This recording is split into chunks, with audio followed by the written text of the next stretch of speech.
So, yo, what's going on, guys? Robert Warshack here, and we have a Hearthstone announcement of the next expansion. The next expansion is going to be big because we have the standard rotation.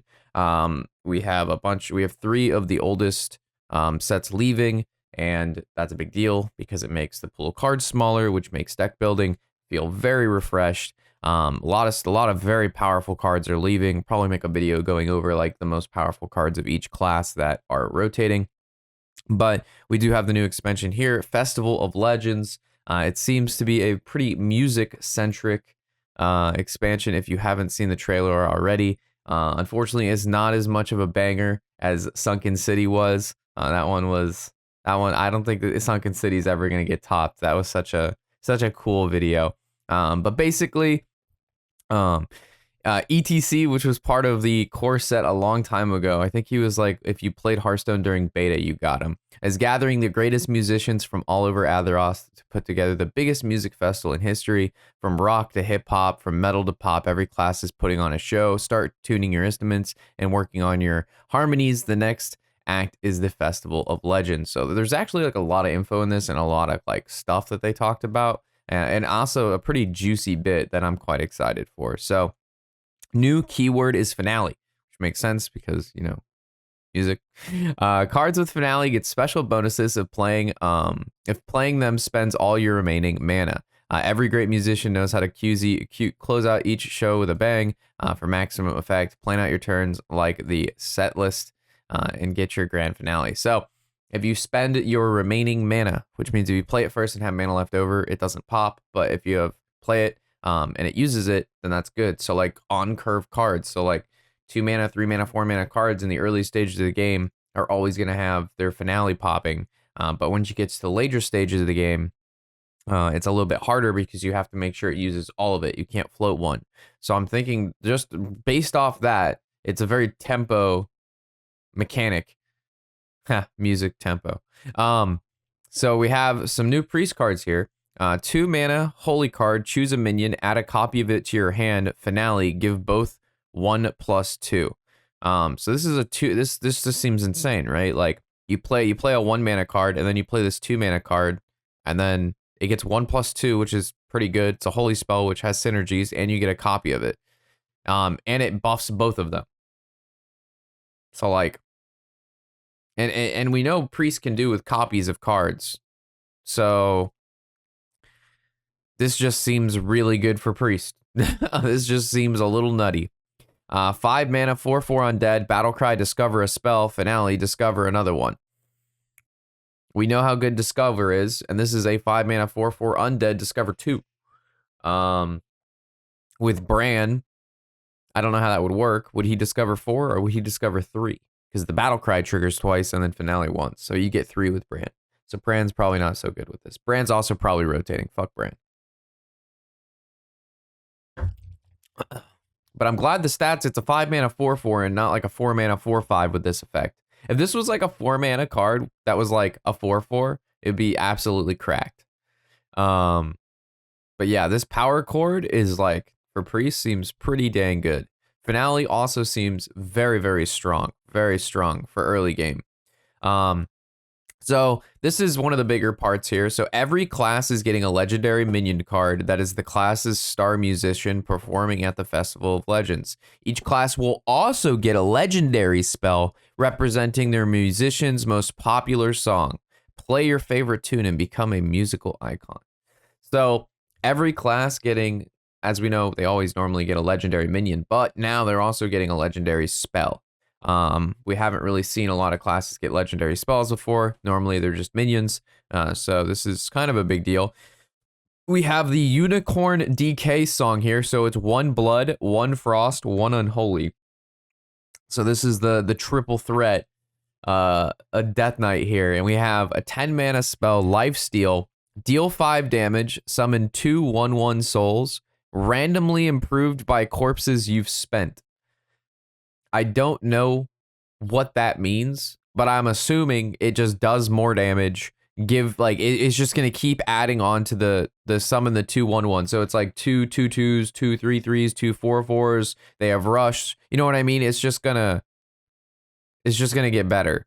And it's also from the corpse you've spent, not generated. So you're going to want to spend all your corpses with like Corpse Explosion, Lord Marrowgar, stuff like that. But yeah, this seems like a pretty big finisher. Very, very slow card. Like you can't even like, Lord Marrowgar requires you to have corpses out, which means that you had to actually have minions die.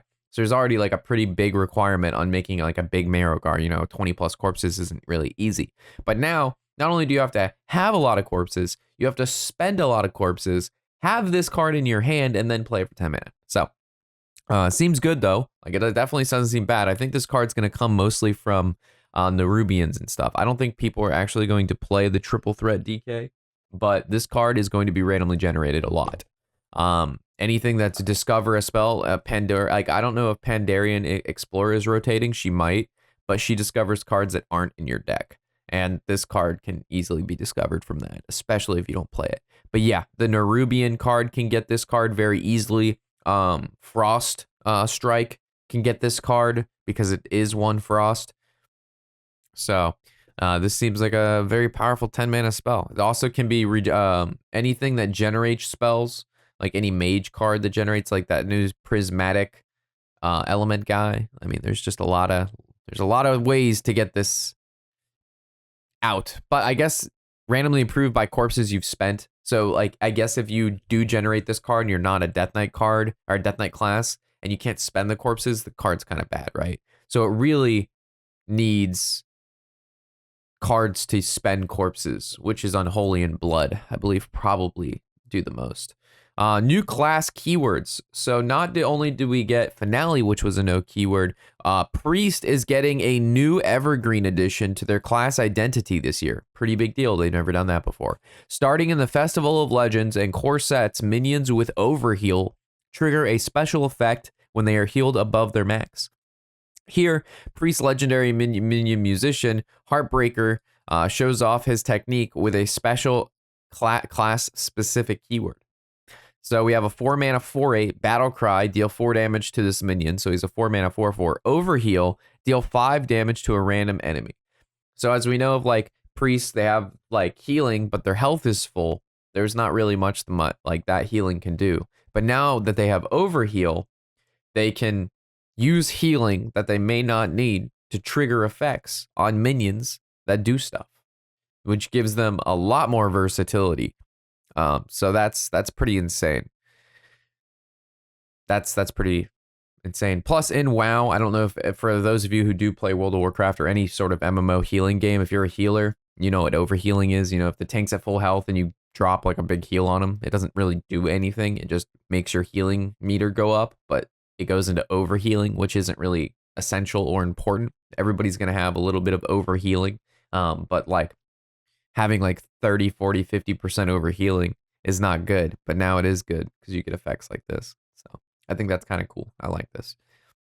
I don't like Priest, but like I like that overhealing is a keyword. I think that's cool. All right, so now we have, like I said, a lot of stuff here. Instrument weapons. Whether they are rocked, the axe, or string, or bow, every class gets a special musical weapon card. Some of these weapons have death rattle effects that improve while the weapon's in play, power them up, and finish on a high note. So we have the Record Scratcher, a 3-mana 2/2. I'm assuming it's a rogue. Death Rattle Refresh, 1 mana crystal. Play combo cards while equipped to improve. So I'm assuming this will always be the 3-mana 2/2. And if you play a combo card, it'll be like refresh 2 mana crystals, refresh 3 mana crystals. So this is kind of like reverse ramp for rogue. I can already tell you this card is probably nuts. Anything that gives rogue more mana, especially like at such a low cost, like a 3-mana 2/2, and playing combo cards is not really that hard. We see rogues playing like 20 cards in one turn right now anyway. That just seems kind of nutty. So this seems good. The Record Scratcher just seems insane. We have a blood weapon, the Arcanite Ripper. 3-mana 3/2, Death Rattle. Summon a 1/1 Lifesteal Undead. Change your health on your turn while equipped to improve. So You just change the health, it improves. You change it again, it improves. So Vampiric Blood, any lifesteal minions, any self-damaging cards. It just says change your health. It doesn't say heal.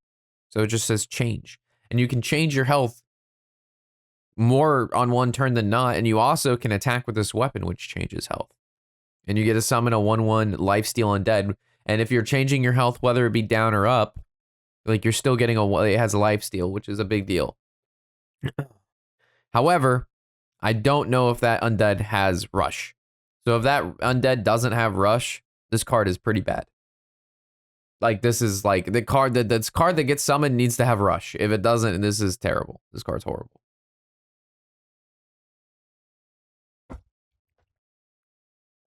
But yeah, upgrade weapons that upgrade.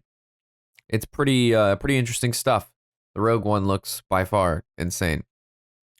Harmonic spells, new kind of spell. Oh my gosh. Spells swap between harmonic and dissonant. I'm probably fucking these names up. Sorry, I never did music. Modes each turn that they're in your hand. Will you keep the tempo or play to your own beat? Follow the rhythm to maximize their impact, dude. these little write-ups. You know, whoever wrote this up is so happy. Like this just is like, there's just such a happy like. 3 mana, 1 blood. Give 4 minions in your hand +2/+2. Swaps each turn. Holy crap! A 3 mana 8/8 in stats. All right, hand buff, blood decay is actually looking like apparently a real deck. Has no requirement either, chat. Give 2 random minions in your hand +4/+4 a swap. So it swaps between buffing 4 and buffing 2. That's like good, dude. That's a 3 mana 8/8, bro. Harmonic.